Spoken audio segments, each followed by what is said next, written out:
Odyware Oriental Design Clothing Store. Mapamna opposite Forest Office, KAKCHING LAMKHAI.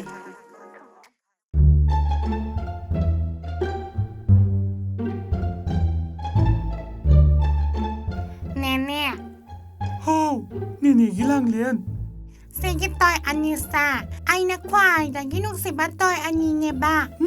Sige asaw me sina nene saw ne ba? Sina ay ne ba? Iba nisa, sana minari ba? Hoy, hoy, hoy. Hay ma, loy tribunang po! Tabak amatat sa si Hardy, imong sida suru-suru na yaga leyo, dapat ni? Mama, kodoy chatoy no. Ho, hayeng sa kau begini, dress lebe sa kadaw riba. Nang suyaw kadaw riba ni? Adugi pita tu set laga, sat pa yapon natin. Ino. Noy nahalag pa na. Ay giloko maghihidag to ang tayaw bino. Is! Hulog to na kuna din niya! Singkay kuroda na!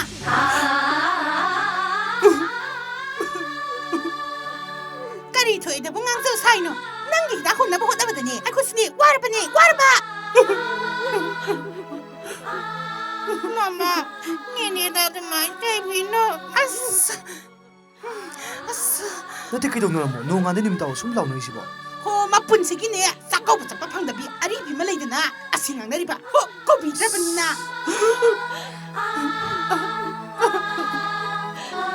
Se, suwasi payo! Salo! Eh! Nang sunaya, ato da kuy naler ka no? Lao, sa silaw ko! Ato da niya, susunay ka no? 뭐 시디에 봐. 아이비마 라로 쓰라고. Hore niya, ninigilo ko ba yung doktor? Ay, lerke ko! Hoy, hoy.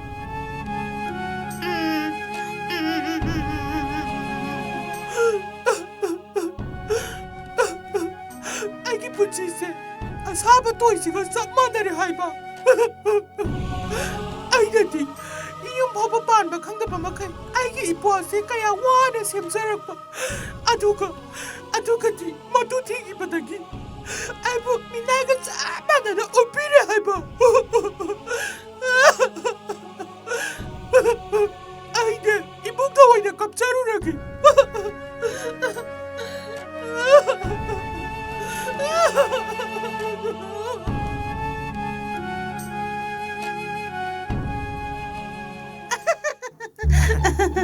Hay ma, mo'y damo ah! Live sa mi, bupanyam-yam yingi hay ba? 뭐이? Mama, 통간 ba utuse? As, salo, napagay ka niya, tapagyam sili. Salo lang, tunga tang patungso salo. Aw, Leitrabi paning dip. Hay ma, 통간 na 통간 sana rose. Ho, noy gini, nani sudan nabi, malay ba do? Ado da huro, salo. Salo! Mama, ito ang sana rurage. Mama! ito ang sana rurage habne.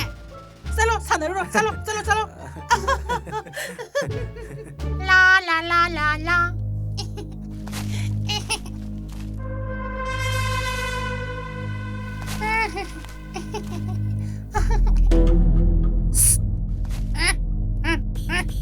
Angang, Kanano?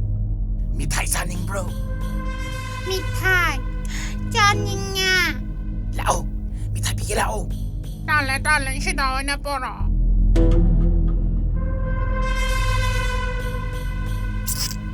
Angang, ay di kaw sida niya. Mitay may alam yaw riban. Yengero. Yenge. Kaya nyo. Muna yengo, manungda. Kala nyo. Hulangin, habori. Muta mo. Ako lang rin na trending kaplaw si po.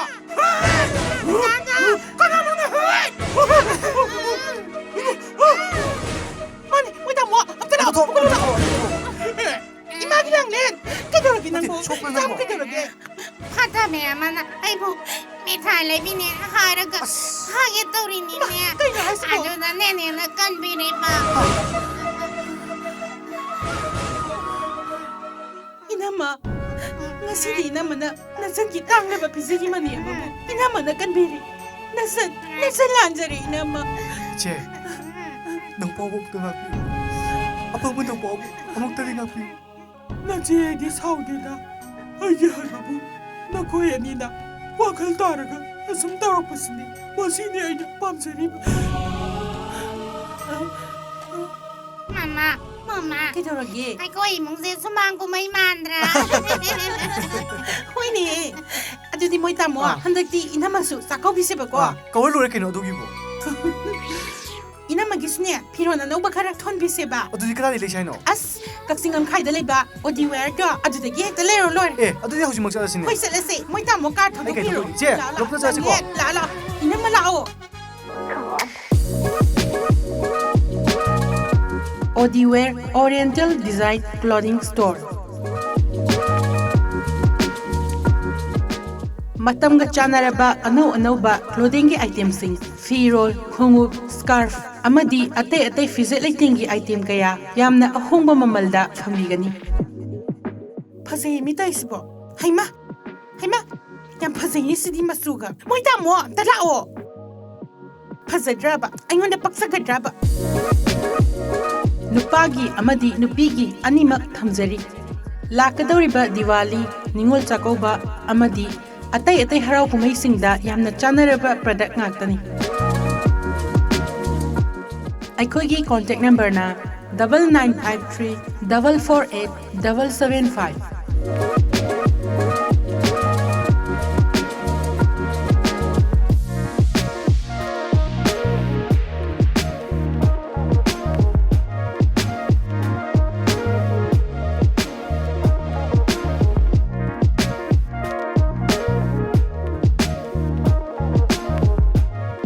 ꯑꯗꯣꯝꯅ 5,000 rupees ꯂꯨꯄꯥ 5,000ꯒꯤ ꯄꯣꯠꯂꯝ ꯂꯩꯕꯤꯕꯗ 15% discount, ꯆꯥꯗ 15ꯒꯤ discount ꯄꯤꯖꯒꯅꯤ꯫ ꯃꯌꯥꯝꯅ ꯍꯥꯏꯔꯤꯕ offer ꯑꯁꯤꯒꯤ ꯈꯨꯗꯣꯡꯆꯥꯕ ꯂꯧꯕꯤꯍꯧ꯫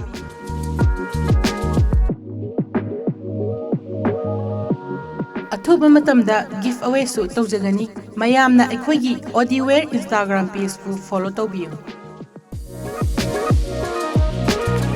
ODWare Oriental Design Clothing Store ꯃꯐꯝꯅ opposite forest office, Kakching Lamkhai. ꯃꯌꯥꯝꯅ ꯁꯨꯡꯁꯣꯏ ꯁꯣꯏꯗꯅ ꯌꯦꯡꯁꯤꯟꯕꯤꯔꯛꯎ꯫